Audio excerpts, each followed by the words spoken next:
오늘 말씀은 하나님을 작게 보는 자의 결말이라는 제목으로 은혜를 나누겠습니다. 이사야서 17장 12절에서 14절입니다. 슬프다 많은 민족이 소동하였으되 바다 파도가 치는 소리같이 그들이 소동하였고 열방이 충돌하였으되 그 물이 몰려옴같이 그들도 충돌하였도다. 열방이 충돌하기를 많은 물이 몰려옴과 같이 하나 주께서 그들을 꾸짖으시리니 그들이 멀리 도망함이 산에서 겨가 바람 앞에 흩어짐 같겠고 폭풍 앞에 떠도는 티끌 같을 것이라. 보라, 저녁에 두려움을 당하고 아침이 오기 전에 그들이 없어졌나니 이는 우리를 노력한 자들의 몫이요 우리를 강탈한 자들의 보응이니라. 아멘. 인도의 설화입니다. 생쥐가 고양이를 너무 무서워했습니다. 그래서 멀리서 고양이 소리만 들려도 벌벌 떨면서 빨리 쥐구멍 속으로 들어가서 꼼짝도 못합니다. 이 생쥐를 너무 불쌍히 여긴 마법사가 생쥐에게 너 소원이 뭐냐 이렇게 물었습니다. 생쥐가 대답하기를 저는 고양이가 되고 싶어요. 야옹. 마법사는 생쥐를 고양이로 만들어줬습니다. 그래서 고양이가 된 이 생쥐가 너무나 기쁜 거예요. 그런데 곧바로 잠시 후에 다른 고양이들이 자기를 생쥐로 볼까봐 걱정하기 시작했습니다. 그래서 자신을 커다란 개로 만들어 달라고 다시 부탁합니다. 그래서 마법사는 생쥐를 큰 개로 만들어줬습니다. 그런데 개가 된 생쥐가 이제는 사자를 무서워하기 시작합니다. 그래서 마법사는 다시 사자로 만들어줬어요. 근데 이 사자는 사냥꾼의 소리만 들으면 무서워서 또 도망가기 시작합니다. 이렇게 아무리 도와줘도 계속 무서움에서 벗어나지 못하는 이 생쥐를 보고 마음이 지쳐버린 마법사가 이렇게 말합니다. 내가 아무리 너를 도와주려고 해도 네가 생쥐의 마음을 가지고 있으니 방법이 없다. 그러니 너 다시 생쥐가 되어라. 그래서 다시 생쥐가 됐다는 그런 얘기입니다. 이게 무엇을 말하는 겁니까? 겉이 아무리 변해도 마음이 변하지 않으면 소용이 없는 겁니다. 아무리 환경이 변해도 마음이 바뀌어야 진정한 변화가 일어납니다. 환경보다 더 중요한 것은 그 사람의 마음이다. 오늘 이와 같은 얘기를 한번 나눠보도록 하겠습니다. 이사야서 17장, 오늘 본문이죠. 이사야서 17장은 다메섹에 관한 예언입니다. 다메섹은 이스라엘 동북쪽에 있는 아람의 수도입니다. 한번 그 아수르 제국에 관한 그림 한번 보죠.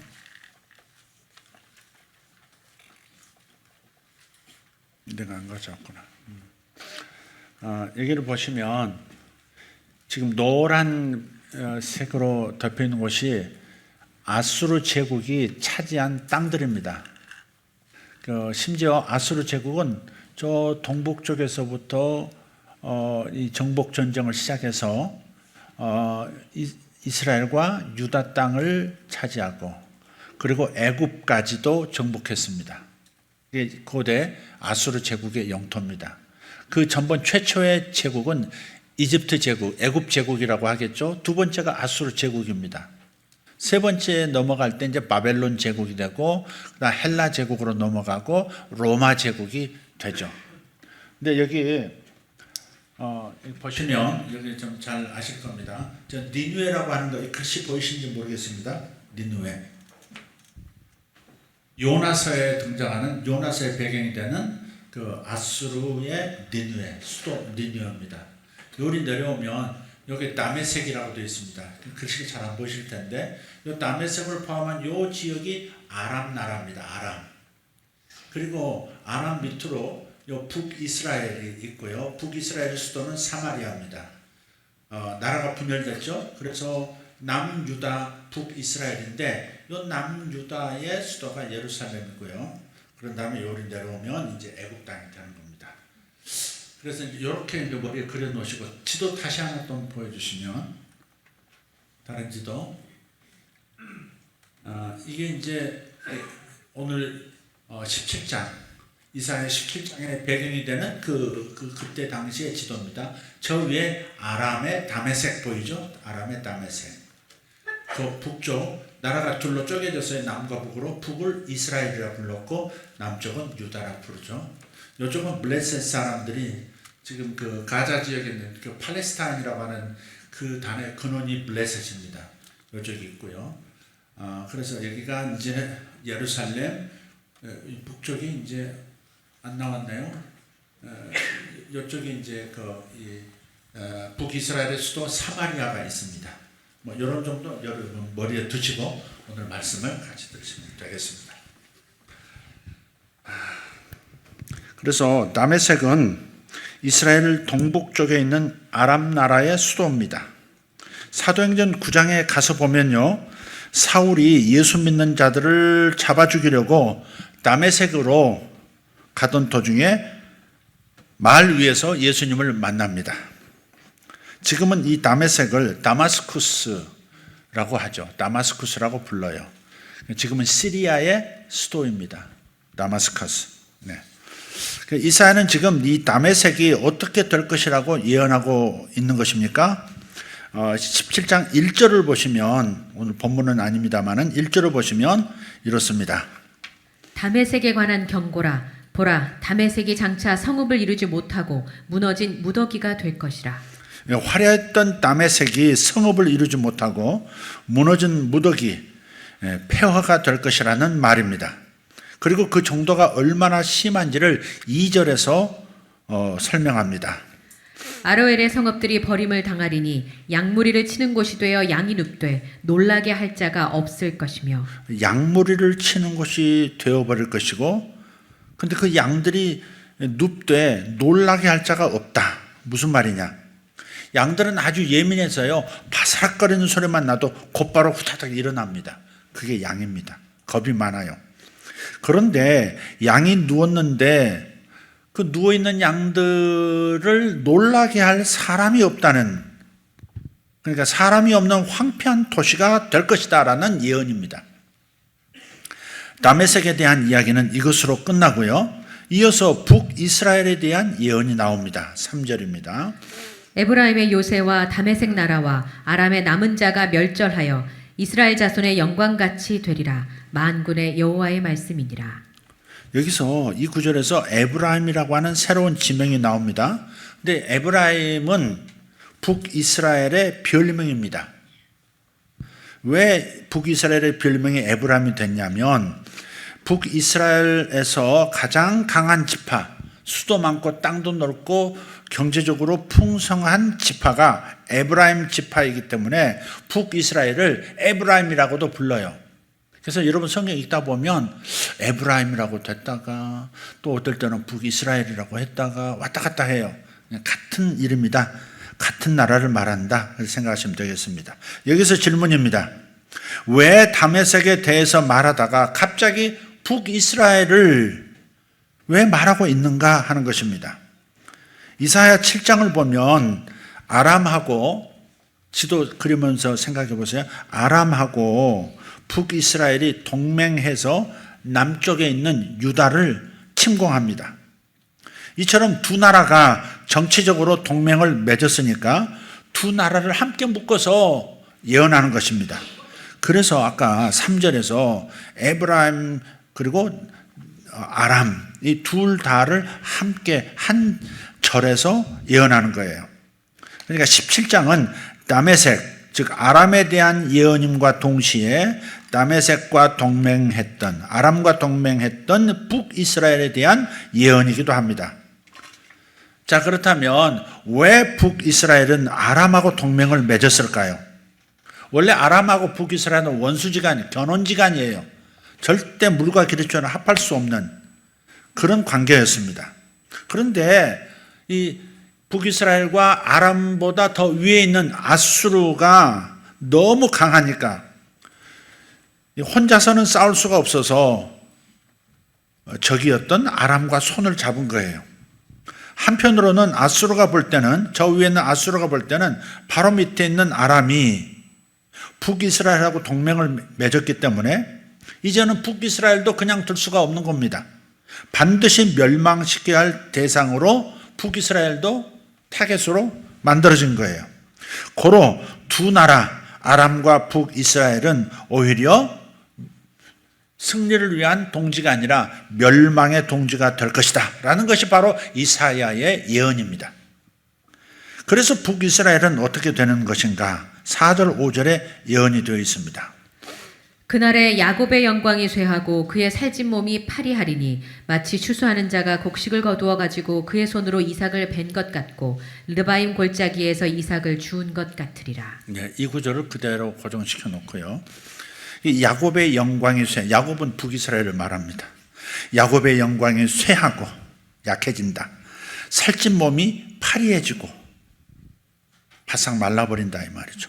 추수가 끝난 들판처럼 아무것도 남지 않고.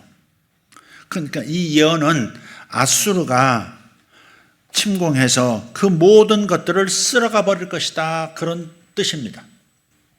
예언적 관점에서 본다면 결국 북이스라엘이 멸망하는 이유는 무엇이라고 말하는 것입니까? 북이스라엘이 멸망하는 것은 하나님을 작게 본 것입니다.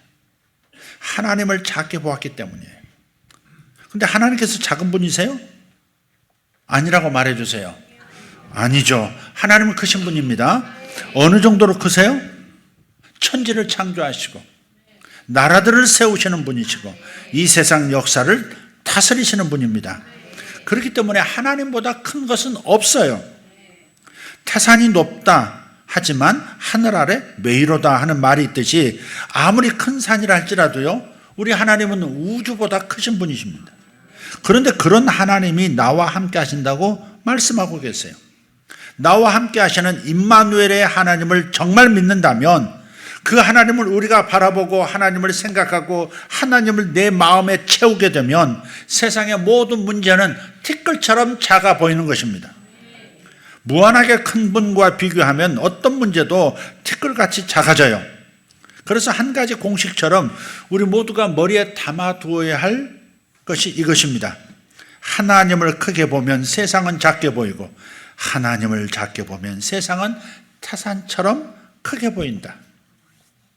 어떤 일을 가지고 아이고 큰일 났네 이렇게 야단 법석을 떤다는 것은 그 사람이 지금 하나님을 아주 작게 보고 있는 것이라는 증명이 되는 겁니다. 출애굽기 14장을 보면 이스라엘 백성이 출애굽해서 홍해 바다까지 왔어요. 앞에는 홍해가 가로막고 있고 뒤에는 애굽의 친위 부대가 몰려왔습니다. 그 백성들이 아우성쳐요. 우리 다 죽게 생겼다. 이제 우리 다 죽는다.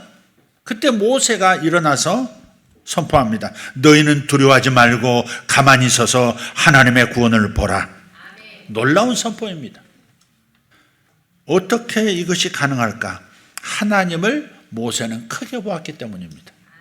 하나님을 하나님으로 제대로 본 것입니다. 하지만 지금 이사야 시대의 북이스라엘은 눈앞에 있는 아수르를 너무 크게 보았기 때문에 안 해도 될 짓을 저지른 겁니다.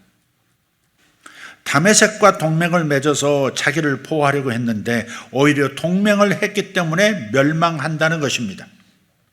그러니까 북이스라엘이 멸망하게 되는 이유는 바로 하나님을 크게 보지 못하고 아수르를 크게 보아서 동맹을 맺은 결과. 그러니까 동맹을 맺었다 자체가 잘못된 것이 아니라 동맹을 맺은 그 근저에는 아수르를 두려워한 것이고 아수르를 두려워한 까닭은 하나님을 크게 보지 못하는, 하나님을 하나님으로 인식하지 못하는 겁쟁이 생쥐의 마음이 있었던 것이죠. 그래서 그것이 죄가 되는 거예요. 그래서 멸망이 선포되는 겁니다. 이사야서 17장의 말씀은 이 부분을 좀 더 분명히 말씀합니다. 북이스라엘이 망하는 이유가 10절에 나와요. 이는 내가 내 구원의 하나님을 잊어버리며 내 능력의 반석을 마음에 두지 아니한 까닭이라. 그러므로 내가 기뻐하는 나무를 심으며 이방의 나무 가지도 이종하는도다. 구원의 하나님을 잊어버렸고 능력의 반석 되신 하나님을 마음에 두지 않았기 때문입니다. 그래서 겁이 났고, 그래서 다른 나라와 동맹을 맺고 이방의 나무까지도 이종하는도다. 맺은 이렇게 접붙임했다 그 말입니다. 다른 나라와 동맹을 맺고 다른 나라를 불러들인 거예요. 그래서 네가 기뻐하는 나무를 심으며 이방의 나무까지도 이종하는도다. 지금 북이스라엘은 그렇게 함으로써 잘 될 것 같았지만 아니라는 겁니다. 본문 11절에서 14절입니다. 내가 심는 날에 울타리를 두르고 아침에 내 씨가 잘 발육하도록 하였으나 근심과 심한 슬픔의 날에 농작물이 없어지리라. 슬프다. 많은 민족이 소동하였으되 바다 파도가 치는 소리같이 그들이 소동하였고 열방이 충돌하였으되 큰 물이 몰려옴같이 그들도 충돌하였도다. 열방이 충돌하기를 많은 물이 몰려옴과 같이 하나 주께서 그들을 꾸짖으시리니 그들이 멀리 도망함이 산에서 겨가 바람에 흩어진 같겠고 폭풍 앞에 떠도는 티끌 같을 것이라. 보라, 저녁에 두려움을 당하고 아침이 오기 전에 그들이 없어졌나니 이는 우리를 노략한 자들의 몫이요 우리를 강탈한 자들의 보응이니라. 나름대로 안전장치를 했지만 근심과 슬픔을 겪게 되고 여러 나라들, 즉 열방이 충돌하면서 수많은 나라가 서로 힘을 겨루고 싸우고 전쟁을 합니다. 그러나 아무리 크게 보이는 나라라도 하나님 앞에서는 어떠합니까? 13절. 열방이 충돌하기를 많은 물이 몰려옴과 같이 하나 주께서 그들을 꾸짖으시리니 그들이 멀리 도망함이 산에서 겨가 바람에 흩어짐 같겠고 폭풍 앞에 떠도는 티끌 같을 것이라. 큰 산 앞에서 겨와 같고 산과 겨로 비교합니다. 큰 산 앞에 있는 보잘것없는 겨와 같고 폭풍 앞에서 휘날려 또돌아 날아가 버리는 티끌과 같은 것이 열방이라는 겁니다. 하나님은 그렇게 크신 분이에요. 태산 앞에 티끌입니다. 하나님 앞에 열방은 태산 앞에 티끌입니다. 생주의 마음으로 열방을 바라보면 두렵지만 사실 그들은 아침이 오기 전에 없어지고 마는 존재들일 뿐이었습니다. 이사야는 이것을 보았고 북이스라엘은 이것을 못 본 거죠. 그렇다면 우리가 할 일은 무엇일까요? 우리가 할 일, 이런 역사적 상황들을 우리가 읽으면서 우리가 해야 할 일은 무엇이라고 생각해야 하는 것이냐 질문하는 겁니다. 하나님을 태산으로 보는 겁니다. 하나님을 크게 느끼는 거예요. 그럼 어떻게 하면 하나님이 태산처럼 커질 수 있을까? 어떻게 하면 하나님을 제대로 볼 수 있을까? 어떻게 하면 하나님이 하나님으로 느껴질 수 있을까 하는 겁니다. 탈무드에 이런 이야기가 있습니다. 2마리 개를 키우는 사람이 있었어요. 구경꾼들에게 주인은 이렇게 묻습니다. 내가 오늘 내 이 2마리 개를 싸우게 할 텐데 어떤 개가 이길까? 흰 개와 검은 개가 있는데 어느 쪽 개가 이길까요? 대답이 이렇습니다. 밥을 많이 주는 개가 이긴다. 밥을 많이 주는 개가 이긴다. 내가 어떤 개에게 밥을 많이 주는 바로 그 개가 힘을 얻어서 이긴다는 말입니다. 영적으로 말한다면 내가 하나님을 많이 생각할수록 하나님을 향한 시간이 많아질수록 하나님은 태산이 되는 겁니다. 반대로 내가 하나님을 잊어버릴수록 내가 예배를 게을리할수록 하나님은 작게 느껴집니다. 우리 하나님은 작은 분이 아닙니다. 크신 분인데 우리가 하나님을 너무나 생각하지 않기 때문에 하나님이 작아지고 마는 것입니다. 세상에 큰 것이 아닙니다. 세상에 큰 게 아니에요. 그런데 우리가 세상을 너무 많이 생각하기 때문에 세상에 푹 빠져 있기 때문에 너무나 크게 보이는 것입니다. 세상은 커 보이고 현실은 커 보이고 문제도 커 보이고 하나님은 상대적으로 작게 느껴지는 겁니다. 누구나 그렇듯이 큰 산 앞에 서면 너무 높아서 기가 죽습니다. 내가 올라갈 수 있을까? 두려워집니다. 그러나 비행기를 타고 높은 곳에서 그 산을 내려다보면 저 밑에 있는 새끼손가락만한 조약돌처럼 티끌처럼 보이는 바로 그 산이 아래서 본 태산인 겁니다. 왜 인생을 살면서 우리는 실수가 많을까요? 왜 안 할 짓을 하면서 자꾸 망하는 길로 갈까요? 왜 북이스라엘은 하지 말아야 하는 아람과의 동맹을 맺고 안 할 짓을 하다가 망해버리는 것입니까? 아수르를 태산처럼 여기고 하나님을 티끌처럼 여겼기 때문입니다. 세상을 태산처럼 여기고 내가 섬기는 하나님이 티끌처럼 작게 보였기 때문입니다. 남유다도 마찬가지. 남유다 기억하시죠? 남유다. 아람과 북이스라엘 두 나라가 동맹하고 남쪽으로 쳐들어오자 남쪽의 왕 아하스 왕은 두려워했습니다. 그때 이사야가 다시 예언합니다. 두려워하지 말아라. 아하스야 두려워하지 말아라. 남유다야 두려워하지 말아라.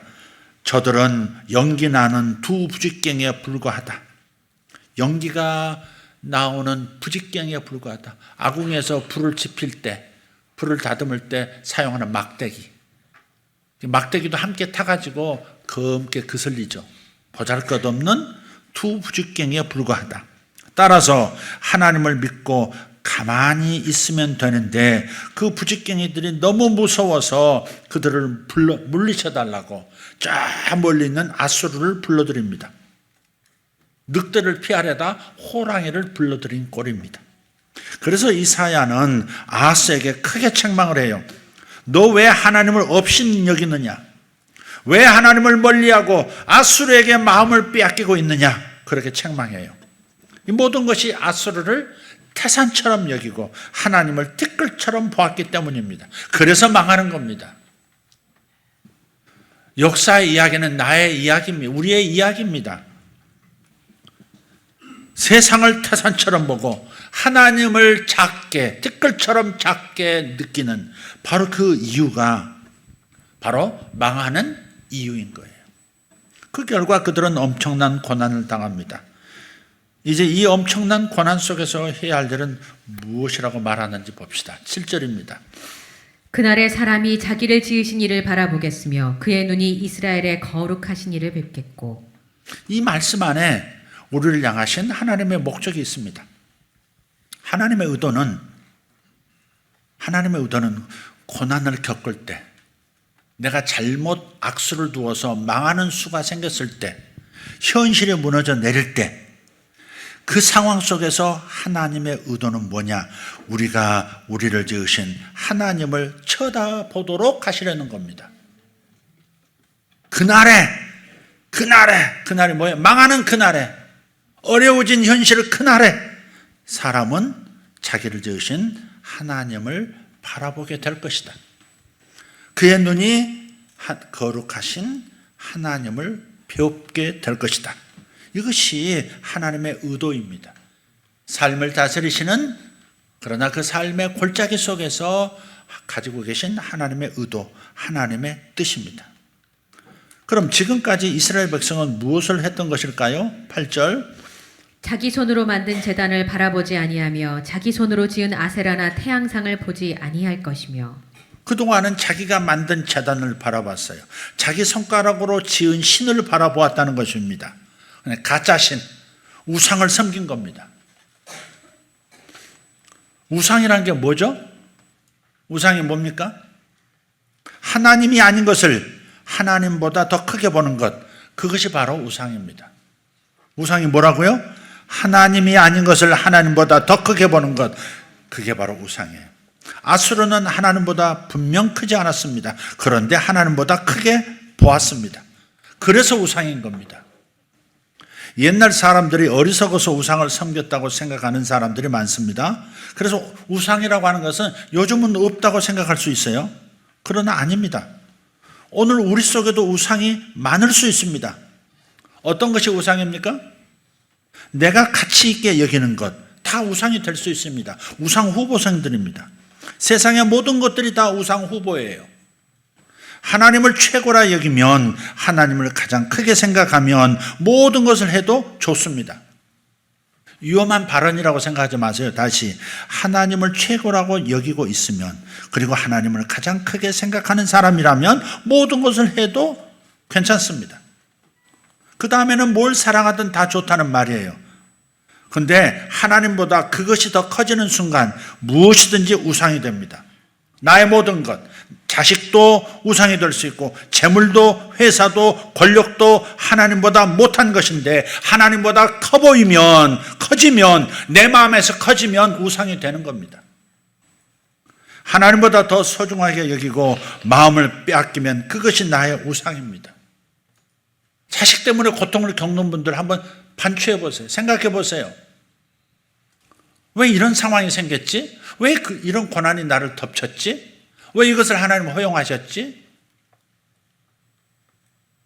어쩌면 생각보다 나는 더 하나님보다 내 자식을 더 가치 있게 나에게 더 큰 기쁨을 주는 존재로 여겼기 때문인지 누가 알겠습니까? 하나님이 주시는 기쁨보다 자식이 주는 기쁨이 더 크다고 생각하고 있는 그것이라면 당신은 우상을 섬긴 거예요. 자식이라는 우상이 들어앉은 거예요. 사업도 그렇습니다. 회사도 그렇습니다. 재물도 그렇습니다. 하나님보다 못한 것인데 하나님보다 내 마음에서 커지면 그것은 우상인 겁니다.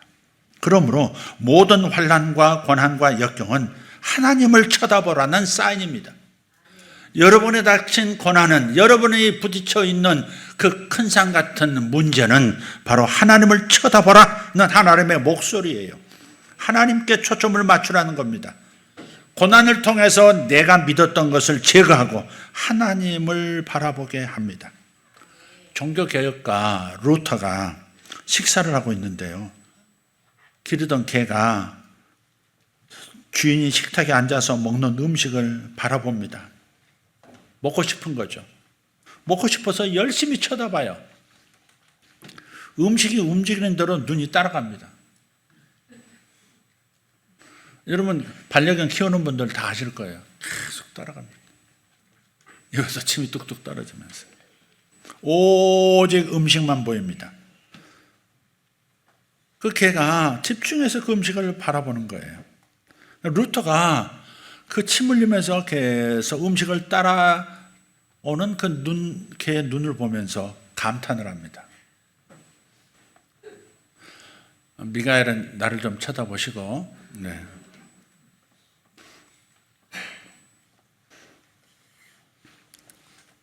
감탄해요.